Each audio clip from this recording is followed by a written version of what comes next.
Welcome to today's session from Bhagavad Gita as it is. We are on chapter 2, Contents of the Gita summarized, and we'll be covering verses 42 to 53 today.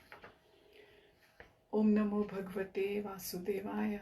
Om Namo Bhagavate Vasudevaya. Om Namo Bhagavate Vasudevaya.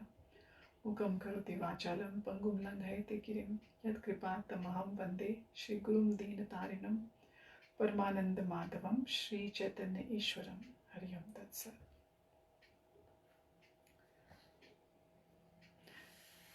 Verse 42. Yamimam pushpitam vacham pravadanti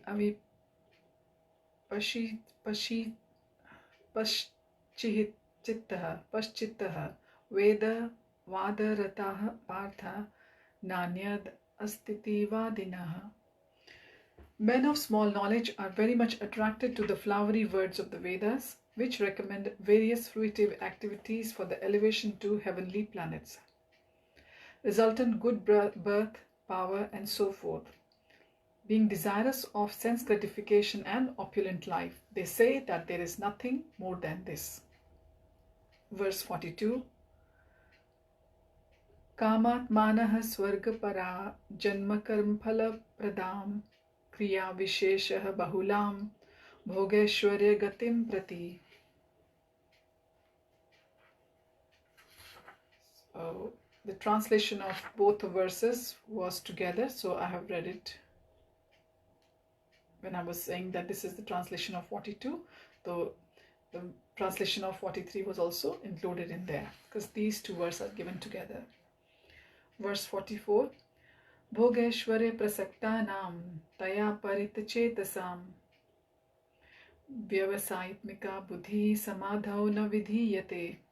In the minds of those who are too attached to sense enjoyment and material opulence, and who are bewildered by such things, the resolute determination for devotional service to the Supreme Lord does not take place. Verse 45.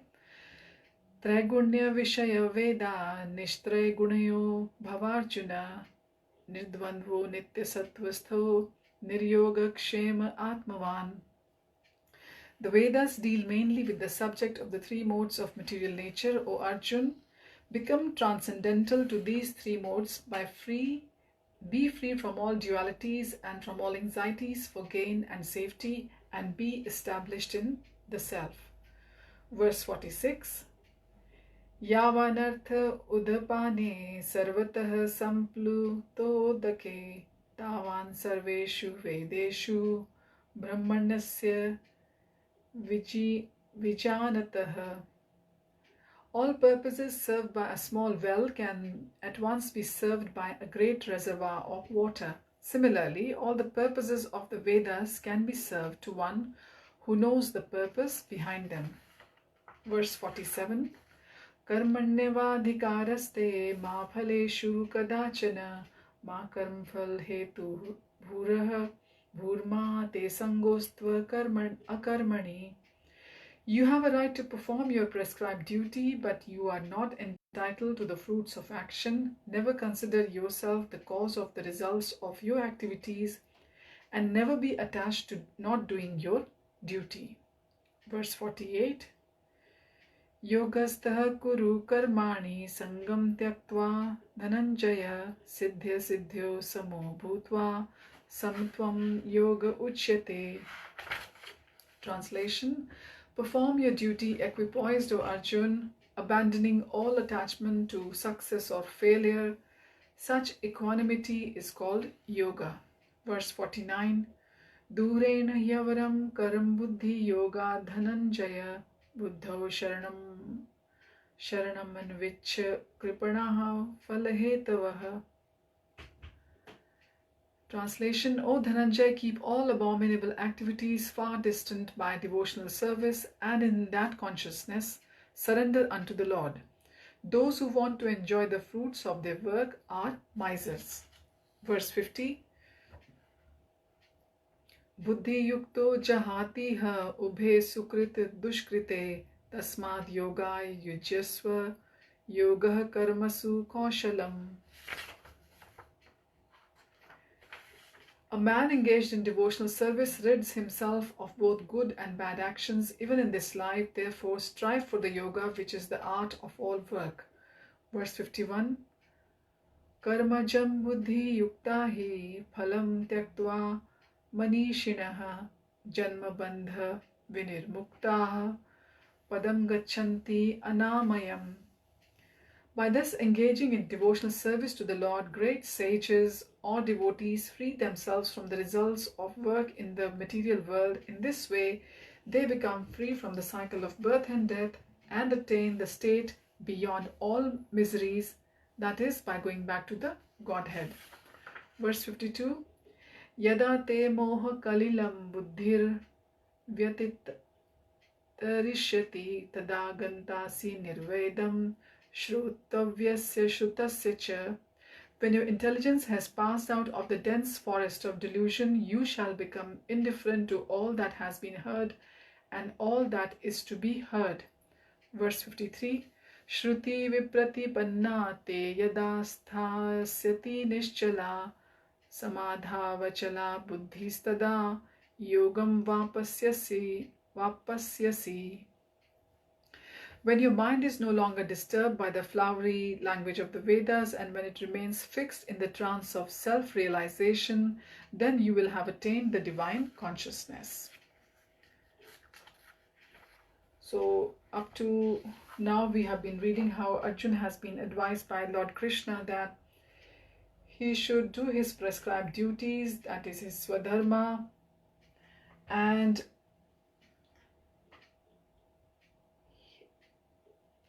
this was a lesson for all of us as well, that we have to do our swadharma and the Sanatan Dharma both nicely. By doing both the dharmas, the swadharma and the Sanatan Dharma, in a balanced way, our lives will also remain balanced. That is, we have to balance our material and spiritual lives side by side in this world. So when we are following the Sanatan Dharma in our life, that is remembering Krishna, thinking about Krishna, serving Krishna, then we are able to take the decisions in our material life also in a nice way. And our life stays quite balanced. Krishna says to Arjuna in verse 42 and 43 that he shouldn't be attached to Karma Kanda, that is the Vedic way of interpreting things, because it's been said as a flowery language. One should not be very attached to it, because in Karma Kanda people are advised so many different kinds of activities which will help them achieve some results and which will give them higher birth in higher planets and will bring them power, prestige and opulence. And this is what people are hankering for, and people think that by getting that all the miseries will be gone, but this is not the case. The miseries and sufferings are there even in the heavenly planets as well, as the Shastras tell us. Actually what happens is, in the heaven the soul is actually kept away from its spiritual nature because it is enjoying itself on a very large scale. So there's just enjoyment, and they haven't got any time in the heavenly planets to think or serve Krishna or hear about Krishna. So at least we guys who are here on this material platform on this earth, we are suffering, but still we think about the Lord's in whichever way or of the God in whichever way we understand God as. So we still have the good fortune of thinking or remembering about the God. And in verse 44, Arjuna is told that in the minds of those people who are very much attached to the material enjoyment and the opulence they can't serve the Krishna, the God properly, because their minds are disturbed just by the for the achievement of the for all the time, and working for got time to think about they don't have the steadfast resolute or the determination to do some austerities and do some kind of penance, or take some time out during the day, which um, they can actually I'm struggling to find the right word, but you can understand that they haven't got time to serve the lordships properly. All they can think of is to have a lot of money and how to earn it and then how to spend it. This is how their times are passing by, day after day, year after year, and their lives, they just revolve around it. So one has to have a fixed state of mind, then only one can have the resolute to think about, to hear about, to learn, and then ultimately to serve lordships in their day-to-day life. So in verse 45, we are told by Lord that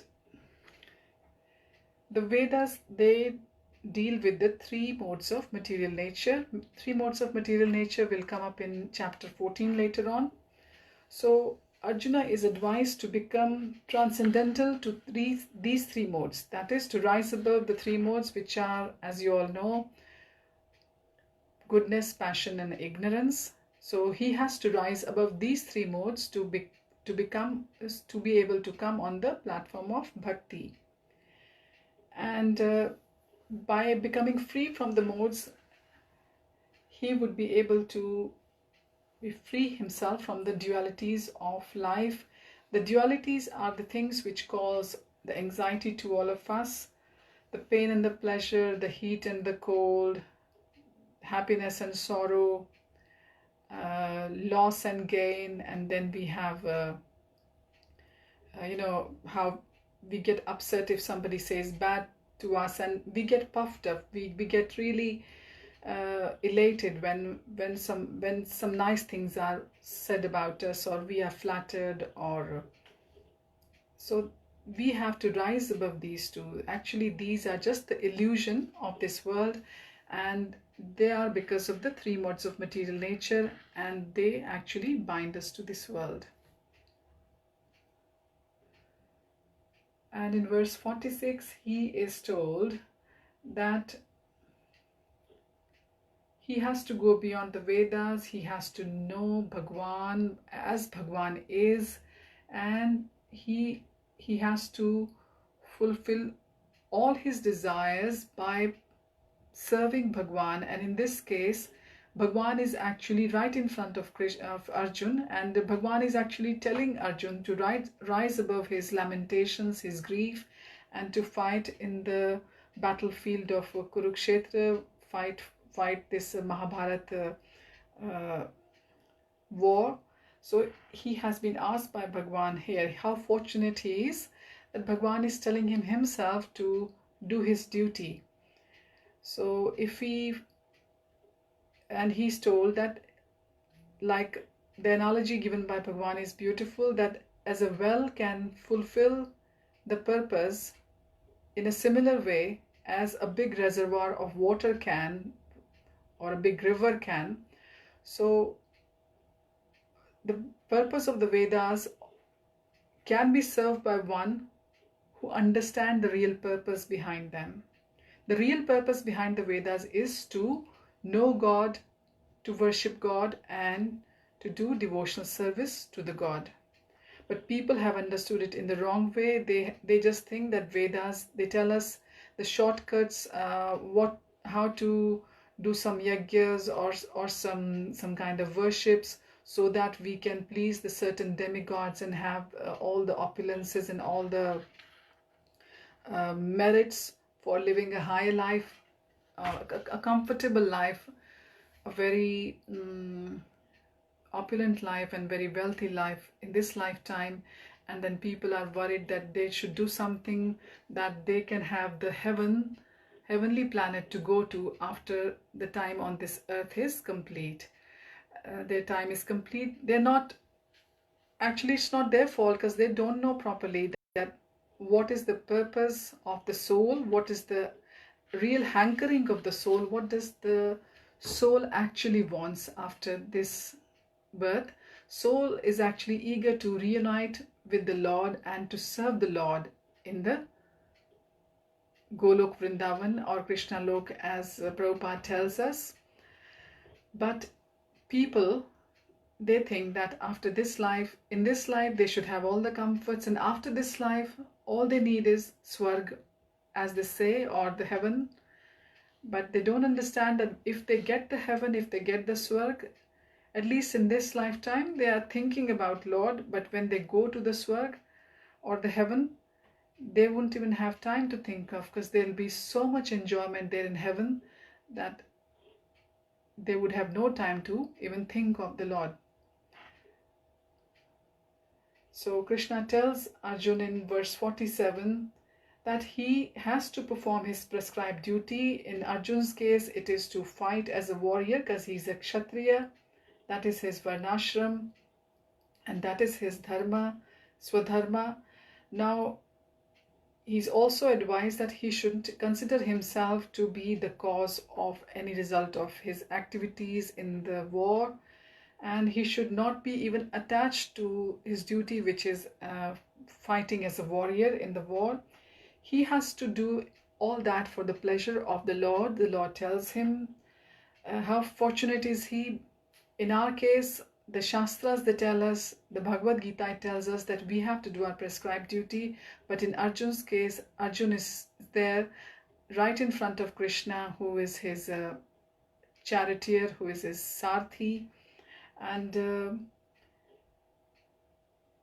Bhagavan says that he is actually pleased by our endeavor in doing our duty, and we should not get disturbed that what the result will be. And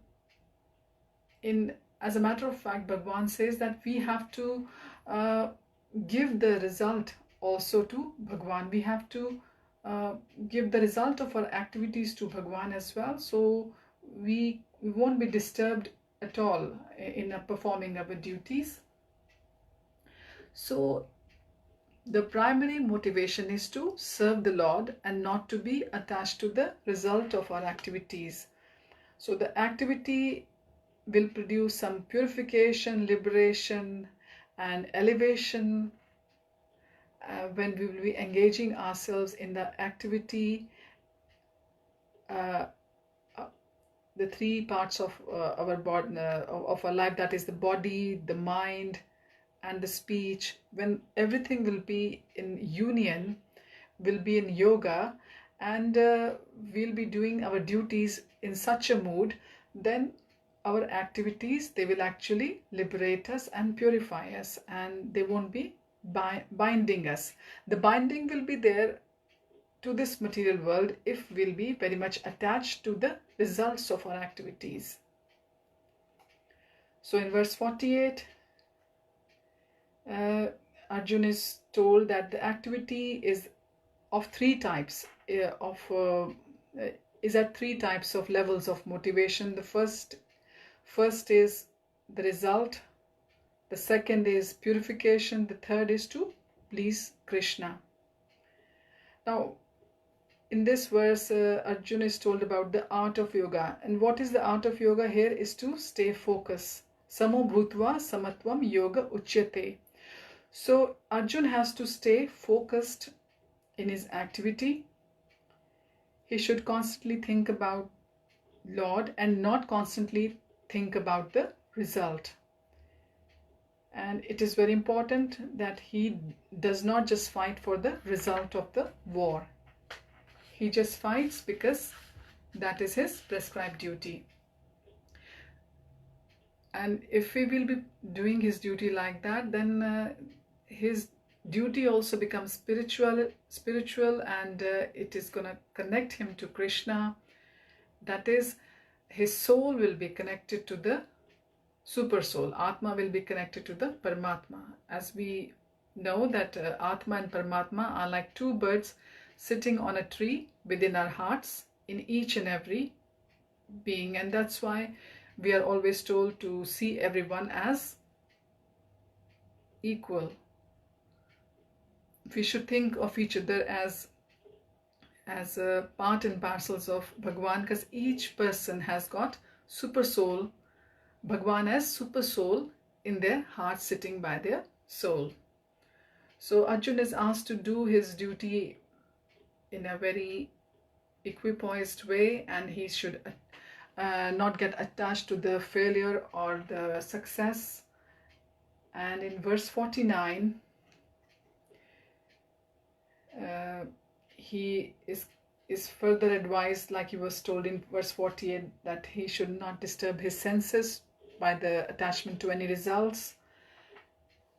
He should be a very dhira. Dhir means a sober kind of person who doesn't get disturbed. So he's addressed as Dhananjay, as he was addressed Dhananjay in the previous verse. And Dhananjay means the conqueror of the wealth. So when Krishna addresses Arjun with different names, actually there is a deeper meaning behind all the names. And in this verse, he's called Dhananjay, which is the conqueror of the wealth. So he's asked to keep all the activities far from the devotional service which are going to disturb him. And he's asked to surrender to Krishna. And he's told that those who keep closer to the activities which are bad, which are going to disturb them in their devotion life, and those who want to actually enjoy the fruits of their life, of their work in the life, they are called as misers. So Arjun is advised not to get caught into this quagmire of things, and he should not get trapped into the cycle of birth and death by getting attached to the results of his duty.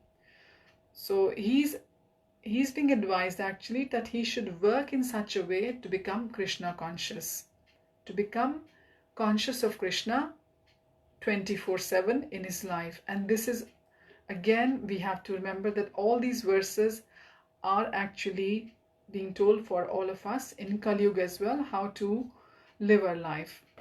So in verse 30, Arjun is further asked to engage in yoga with the supreme reality. He's been told again and again to get himself into the nishkam karma. That is, he should just do the work.